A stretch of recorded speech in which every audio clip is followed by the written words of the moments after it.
অবশ্যই ডিসঅ্যাপয়েন্টিং। আমার মনে হয় যে ওভারঅল যদি পুরো ম্যাচটা আমি বিশ্লেষণ করে আমরা খুব একটা ভালো ক্রিকেট খেলিনি এবং যার কারণে ম্যাচ হারা।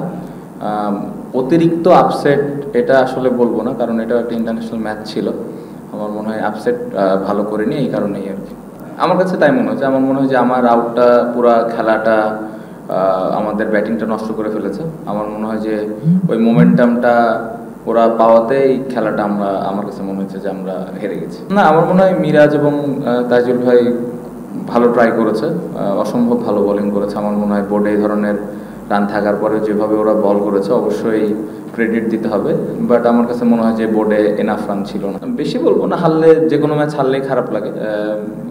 অবশ্যই আমাদের অ্যাবিলিটি অনুযায়ী আমরা খেলতে পারিনি, এটা আমি বিশ্বাস করি। কারণ আমার মনে হয় যে আমরা এর থেকে ভালো ক্রিকেট খেলার মতো দল, এই জন্যই ডিসঅ্যাপয়েন্টেড।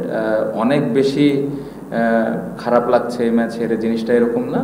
নর্মালি যেরকম ম্যাচ হারলে খারাপ লাগে, আজকেও খারাপ লাগছে না। দেখেন, আমাদের তো হইলো কাজ হলো রেগুলার পারফরমেন্স করা, দলকে জেতানো, এটাই আমাদের কাজ। এখন আমাদের খেলাকে দেখাবে না এটা নিয়ে আসলে আমরা খুব বেশি একটা চিন্তা করি না। আমাদের কাজ রেগুলার কীভাবে আমরা ভালো খেলতে পারি, যেটা আমরা পারছি না। অবশ্যই আমার মনে হয় এরকম স্পোর্টিং উইকেটেই খেলা উচিত।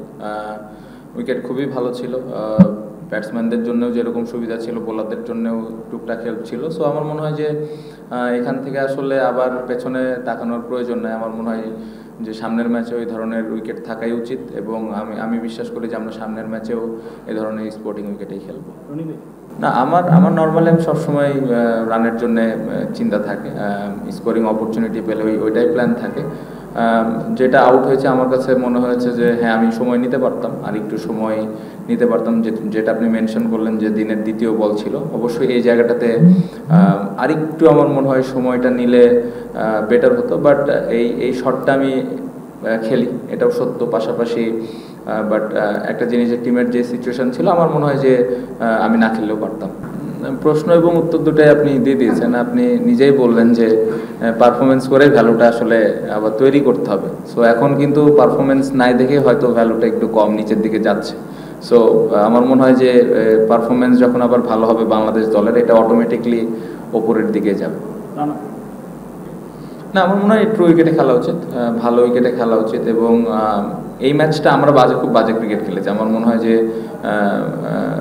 সামনে যে টেস্ট ম্যাচটা আমরা খেলবো ওই ম্যাচে যেন আবার ভালো একটা উইকেট থাকে, এবং বোলার এবং ব্যাটসম্যান দুজনের জন্যে যেন প্রপার হেল্পটুকু থাকে। সো ম্যাচ হেরে গেছি দেখে আবার অনেক বেশি হোম অ্যাডভান্টেজ নেওয়া আমার কাছে মনে হয় না যে এটার প্রয়োজন আছে। এটা ডিপেন্ড করে আসলে কখন কোন অপোনেন্টের সাথে খেলছি। সো আমার মনে হয় যে অপোনেন্টের সাথে খেলছি, আমরা যে ধরনের উইকেট খেলেছি এই ধরনের উইকেটেই খেলা উচিত। সমস্যা কি আসলে এইভাবে বলা মুশকিল। আপনি যদি ব্যাটিং দেখেন, আমরা খুবই সফট ডিসমিসাল সবগুলাই।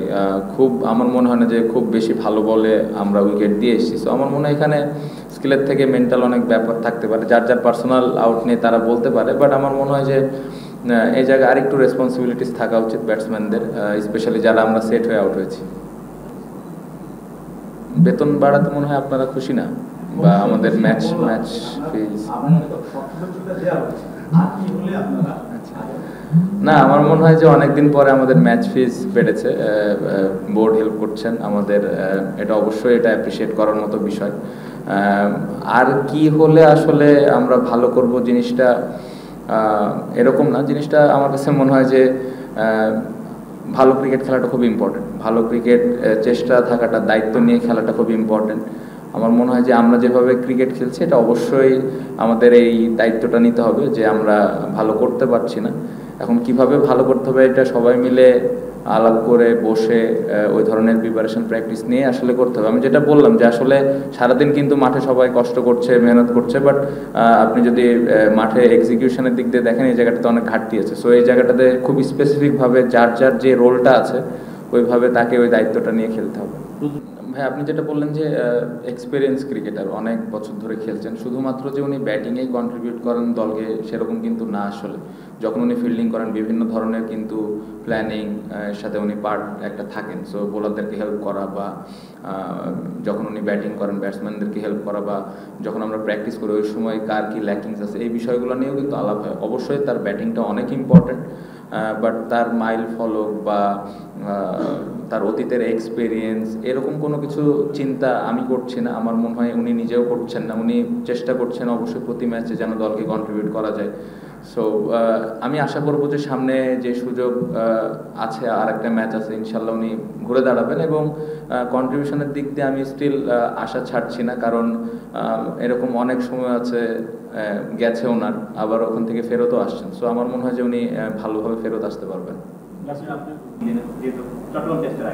দেখেন, প্রফেশনাল ক্রিকেটার অবশ্যই মোটিভেটেড হইতে হবে, আর আসলে মোটিভেটেড দিয়ে আসলে খুব একটা কিছু হয় না, সত্যি কথা। আবার ওই যে যে জায়গায় ভুল করেছে ওই জায়গাটা যেন আবার ভুল না হয় এটা নিয়ে কাজ করতে হবে। বাট আজকের ম্যাচ নিয়ে যদি আমাকে পার্সোনালি জিজ্ঞেস করেন অ্যাজ এ ক্যাপ্টেন হিসেবে, পুরো ম্যাচটা আমি একা হারাই দিছি, সত্যি কথা। কারণ সকালের ওই আউটটাতে আমার মনে পুরো খেলাটা নষ্ট হয়ে গেছে। কারণ ওইখানে যদি একটা 50-60 রানের পার্টনারশিপ হইতো তাহলে হয়তো 220 টু 220 প্লাস রান হলেই কিন্তু আমরা হয়তো একটা ভালো অবস্থানে থাকতাম, যেটা সকালে আমার একটা ইন্টারভিউ আমি বলেছি ব্যাটিংয়ের আগে। সো আমার মনে হয় যে এই পুরা ম্যাচের আসলে আমি সবার দিকে আসলে যেতে চাই না, পুরা দায়ভারটা আমি নিতে চাই, কারণ খুব বাজে সময় আমি আউট হয়েছি। না, অবশ্যই ভালো বল করেছে, এটা অবশ্যই মানতে হবে, ওর হাইটের একটা অ্যাডভান্টেজ তো থাকেই। আমার মনে হয় স্টিল যেহেতু ওই ভালো বল করছিল, অ্যাজ এ ব্যাটিং ইউনিট আমাদেরকে আরেকটু দায়িত্ব নিতে হইতো, তার এগেনস্টে আর একটু ভালো প্ল্যান করার প্রয়োজন ছিল, কারণ সেই ওদের মেন বলার ছিল। সো ওই মেন বলারকে কীভাবে আমরা ওর স্পেলগুলো হ্যান্ডেল করবো এটা গুরুত্বপূর্ণ ছিল, যেটা আমার মনে হয় যে আমরা কিছু সময় করেছি বাট লম্বা সময় ধরে করতে পারিনি। Thank you.